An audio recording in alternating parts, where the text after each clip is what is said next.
Hey guys, it's Rav Yisrael, and today I want to talk about the familiar feeling that we've all had once in a while of being a victim, of being powerless, of being totally subject to the will of our desire. We just get swept along, and afterwards, things that we don't even want to do, and we feel bad about them, we find ourselves doing them, and afterwards feeling bad that it even happened.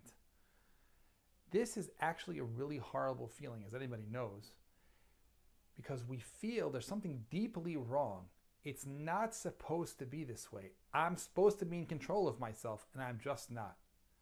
But actually, this pain is the secret to getting out of it. Because when something is painful, that's a sign, a road sign from Hashem, that this is not the way things are supposed to be. In other words, my natural space, my healthy space, is one where I'm supposed to be making decisions and not being controlled by anything. That is the biggest sign that I actually can be the opposite. It shouldn't be this way. It's painful this way. It must be that I can be in charge and in control of myself. And why is this so painful? And how do we know that we can be in control of ourselves? Because Hashem created the world for the sole purpose for us to have bechira, for us to have free choice. He wanted us to make us godlike like Him, that the same way He decided whatever He wants and no one controlled Him to be that way, He gave us the ability that we can define our own reality and our own destiny through our free choice. So when we're not that way, when we get controlled, we feel something is deeply wrong. Because actually, we're not living to our destiny. We're not living to our true selves. And this pain is very important for us to be able to believe that actually it can be a different way. Because until we believe something, we won't be as successful in doing it. But the pain can lead us to know that actually I can be in control of myself and I am incredibly powerful and there's no one in the world who can make me do what I don't want to do. So, now that we know that we're supposed to be that way and we can be that way, what is the secret? How is it that I feel it's wrong to be swept off my feet, to be controlled, and yet I don't feel like I have control? The answer is the simple idea of choice. To actually make a real decision what I want. When you make a real decision what you want, there's nothing in the world that can move you. I've seen people who've made incredible changes in a quick amount of time just because they actually chose, I want this and I don't want this. Now, what people always say when they hear this is they say, what do you mean? Every single time I fall down, I get into bad stuff, I swear to myself, I'm never ever doing this again. Ever. And 2 hours later, 2 days later, I'd find myself straight back into the thing. I made a decision and didn't hold. The secret of decision is actually one that doesn't come through hysterical or reactionary decisions. The same way a person gets swept off his feet by his desire, and then he feels bad about it, he gets swept off his feet by his pain, and he makes a decision not to do it. But neither of those actually was a real decision. How do we make a real decision? A decision is made through absolute calmness. Sit back, relax, and actually open yourself up to listen to your own insides, to find out, actually discover from inside what you really want. It's something that is done through a loving, open, expansive space of self-examination. Let's take, for example, that a person feels desire to look at pornography. Instead of freaking out and saying, oh no, what am I going to do? Calmly sit down and say, okay, like you're talking to somebody else, what are you looking for in this desire? What are you trying to get? What's missing in your life that you feel that you need to look now at this pornography? Trust yourself. Really hear and listen what it is you're looking for. Now, there's a very important distinction you'll start to notice about when you examine what you're looking for. There's a huge difference between what you want and how you think you need to get it.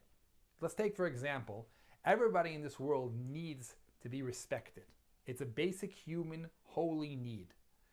And then people decide how to get that respect. As an example, some guy might decide that the way he's going to get respect is to buy a Mercedes. It's incorrect to say that I need a Mercedes. My desire is for a Mercedes. My desire is for respect. The way I think I'm going to get that respect in the best way is to buy a Mercedes. That distinction is super important. So let's go back to our example of a person who is full of desire, and he feels that his desire is pulling him to look at pornography. First, he has to ask himself a question: what am I really looking for? Am I looking for pornography, or am I looking for something else, and I decided that pornography is the best way to do it?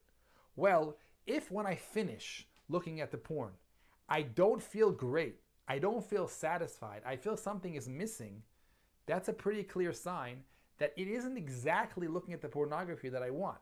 I want something which I thought the pornography would satisfy, but the fact that I am lacking something means that it's a deeper need. What am I really looking for? And you'll notice as you look that you're looking for something else, which not only is the desire for pornography included in that, but also the desire for running away from pornography is included in that, which is why you feel after you finish the porn the exact opposite desire to run away from it. But neither of those desires is actually what you want. What you want is something deeper than that. And when you figure out exactly what you want, then you'll know super strong, I don't want this and I don't want this. This is what I want. I want a relationship.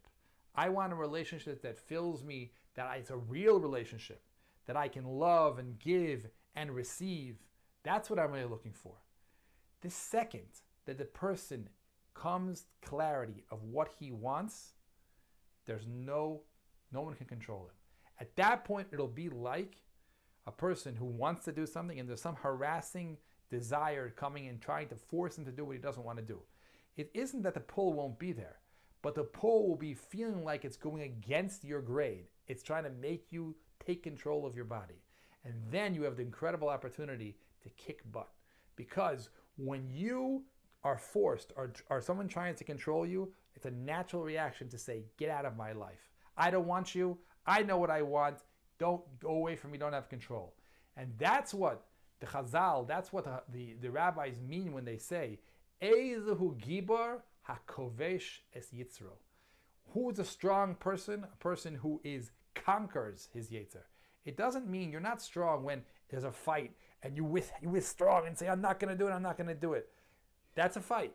A strong means I made a decision. I know what I want, and now this thing is coming to interfere with what I want. Smash. I'm gonna totally kovesh him. I'm gonna totally take control of him and squash his existence because he's trying to make me do what I don't want to do. This incredible power of making a decision, of being a godlike being is available to every single person, and you will be shocked how incredibly powerful and successful you can be in the things that you want if you go through the process of actually making a choice, trusting your own process, trusting your own inner desires, listening to them with love and support, and carefully making distinctions. What do you really want? When you get to that place, you will be powerful, you will be holy, and you will make incredible decisions.